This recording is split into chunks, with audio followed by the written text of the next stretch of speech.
Nairobi, Kenya. Several people were killed on Friday in clashes between the Kenyan police and supporters of the opposition politician Raila Odinga after a disputed contest in which President Uhuru Kenyatta was re-elected, despite reports of voting irregularities.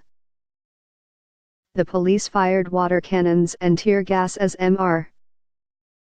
Odinga's convoy made its way to Upper Hill in central Nairobi, where he addressed supporters. The unrest was broadcast on live television.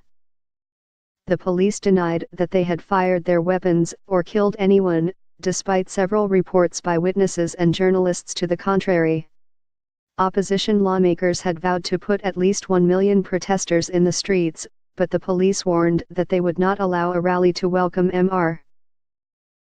Odinga back from speaking engagements in the United States. Mr. Kenyatta won the country's presidential election in August, but the following month, the Supreme Court nullified the election. Mr. Odinga withdrew about 2 weeks before the second election, on October 26, arguing that the Electoral Commission could not ensure a free and fair process, and he called on his supporters to boycott the vote.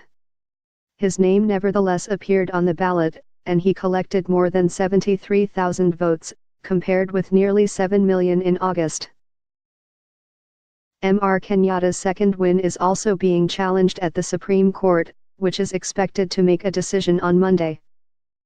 The Associated Press reported that one person had been killed in the clashes, and Agence France Presse said that one of its reporters saw the bodies of 3 men who had been shot to death on a road in Mathurwe, a suburb where riot police officers armed with tear gas, water cannons and rifles clashed with stone-throwing protesters. Reached by the New York Times to comment on the report of 3 deaths, George Kinoti, a spokesman for the National Police Service, asked for evidence. If yes, let him or her share with us. It would be very crucial of our investigations. There were conflicting reports about whether anyone had fired on the car carrying Mr. Odinga. It is absolutely not true, said Mwenda Njoka, a spokesman for the Interior Ministry. There was no attempt on his life. In a statement posted on Facebook, Mr. Kinoti reiterated that denial, and also denied that the police had killed anyone. He said that no live fire was used, just tear gas and water cannons. He said that sections of the mobs accompanying Mr. Odinga's convoy had looted property and that enraged crowds had stoned 5 people to death after catching them stealing. Sadly, these incidents occurred before the police arrived at the various scenes, Mr.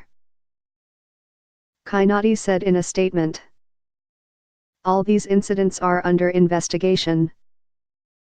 An opposition lawmaker, Oshand Amalo, told the Associated Press that his car had been shot at by the police. Advocates for human rights have condemned the police, accusing the officers of taking sides in favor of the government and of violating the rule of law and the constitutional guarantee of the right to assembly. Police have insisted that opposition supporters have committed looting and vandalism and provoked police into action, often by throwing stones.